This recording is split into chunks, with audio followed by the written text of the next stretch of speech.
परम सम्मानित मंच एवं प्यारे साथियों, शहीदों का सम्मान एवं विद्यार्थियों का वार्षिकोत्सव दो आयामों वाले इस कार्यक्रम में मैं लक्ष्मण बिश्नोई विद्यार्थियों से जुड़ा एक गंभीर विषय लेकर प्रस्तुत हुआ हूं। विचारों की अभिव्यक्ति में कहीं कोई त्रुटि हो तो क्षमा करें। मान्यवर, भीगती मसों और फूलती नसों के दिनों में अपने घर से सैकड़ों किलोमीटर दूर एक छोटे से 10 बाई 10 के कमरे में निपट अकेला बैठकर रो रहा एक किशोर अपने मन मस्तिष्क में चल रहे झंझावातों चक्रवातों को झेल रहा होता है, अपनी मनस्थिति को कोस रहा होता है। किसी छोटे बड़े सपने के खत्म हो जाने के कारण हर वक्त खुद को हीन समझ रहा होता है और उसके बाद वो एक ऐसा फैसला लेता है जिसे लेने का उसे कोई हक नहीं है। मान्यवर, वो एक खत लिखकर छोड़ता है, फिर इस दुनिया को छोड़ देता है।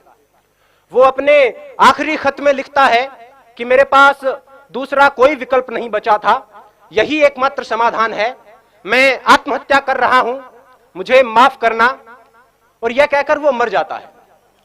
मेरा आज का विषय उस आखिरी खत का जवाब है कि आत्महत्या कोई समाधान नहीं है।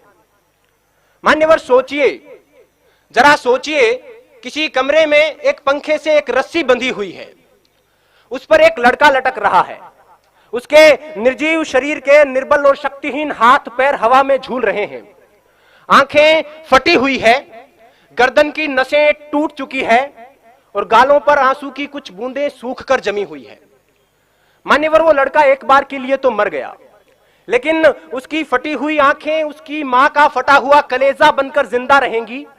उसकी गर्दन की टूटी हुई नसें उसके बाप के दिल के टूटे हुए वो तार बनेंगी जो अब कभी झंकृत नहीं होंगे। गालों पर सूख चुके आंसू की बूंदें उसकी बहन की आंखों से हरदम बहा करेंगी और उस निर्जीव शरीर के निर्बल और शक्तिहीन हाथ पैर जो हवा में झूल रहे हैं उसके भाई की हिम्मत को जिंदगी भर तोड़ा करेंगे। और एक अल्पकालीन आवेश के कारण लिया गया उसका यह निष्ठुर निर्णय उसके जैसे लाखों युवाओं को इस तथा कथित समाधान के लिए प्रेरित करेगा।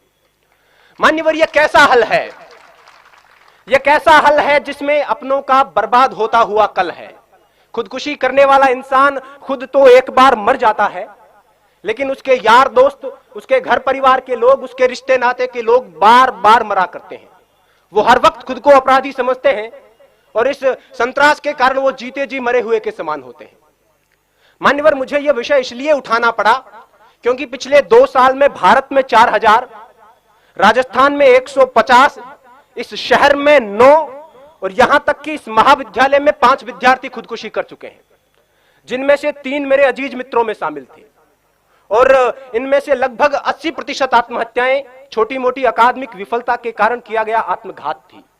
इन आंकड़ों से उठती हुई चीखें इस विषय की आवाज को उठाना चाहती है। डॉक्टर्स और मनोवैज्ञानिकों का यह कहना है कि अगर उन तक सही वक्त पर किसी प्रकार की मदद, सहानुभूति और मार्गदर्शन पहुंचता तो उनकी जान बचाई जा सकती थी। आंकड़ों का स्पष्ट मानना है कि 10 में से 8 आत्महत्याएं स्पष्ट संकेतों के बाद होती है। उन्हें उनकी बातें सुने।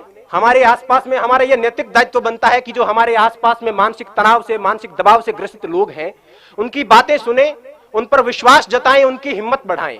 आत्महत्या मनचाही मौत नहीं है, यह अनचाही मौत है। मरना उन्हें भी अच्छा नहीं लगता, लेकिन घबराकर एक क्षणिक आवेश में यह निर्णय ले लिया जाता है। उन्हें यह बताएं कि यह कोई समाधान नहीं है। अब तो घबराकर यह कहते हैं कि मर जाएंगे, मरकर भी चैन नहीं मिला तो किधर जाएंगे। सही वक्त पर उन तक पहुंचाया गया मानसिक प्रोत्साहन उनकी जान बचा सकता है। जो खुदकुशी करना चाहते हैं उनके लिए मेरा यही संदेश है कि जब कभी यह लगने लगे कि अब तो बस आत्महत्या ही एकमात्र उपाय है, खुदकुशी ही एकमात्र समाधान है, तब अपनी आंखें बंद करके अपनी भविष्य दृष्टा कल्पना शक्ति से अपनी मौत का मंजर देखिए।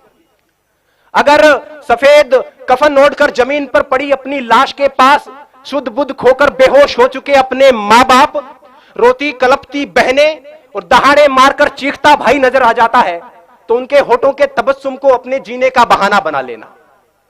अपने शोक, अपने सपने जो आपकी मौत के साथ किसी और मायने में पूरे हो रहे हैं, उन्हें पूरे करने को अपने जीने का बहाना बना लेना। अपनी कला को विस्तार देने को, आगे के जीवन को निहार लेने को, दूसरों को उपकार देने को कोई भी बहाना बना लेना। जीने के बहाने लाखों हैं। अगर फिर भी कोई बहाना ना मिले तो जैसे बचपन में मास्टर जी की मार से बचने के लिए कोई बहाना गढ़ लिया करते थे, इस बार मौत से बचने के लिए बहाना गढ़ लीजिए, लेकिन मरिए मत। और वैसे भी अकादमिक विफलता कोई विफलता नहीं होती।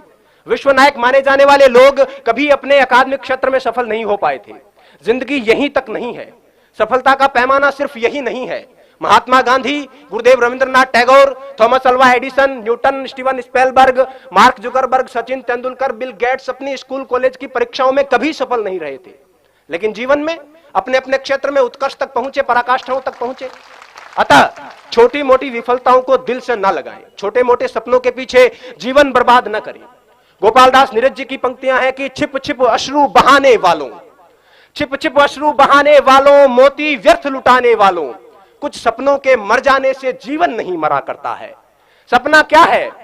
सपना क्या है? नयन सेज पर सोया हुआ आंख का पानी, और उसका टूटना जूं जागे कच्ची नींद जवानी। गीली उम्र बनाने वालों, डूबे बिना नहाने वालों, कुछ पानी के बह जाने से सावन नहीं मरा करता है। चंद खिलौने खो जाने से बचपन नहीं मरा करता है। कुछ दीपों के बुझ जाने से आंगन नहीं मरा करता है। कुछ मुखड़ों की नाराजी से दर्पण नहीं मरा करता है। कुछ सपनों के मर जाने से जीवन नहीं मरा करता है। जय हिंद, जय भारत, वंदे मातरम।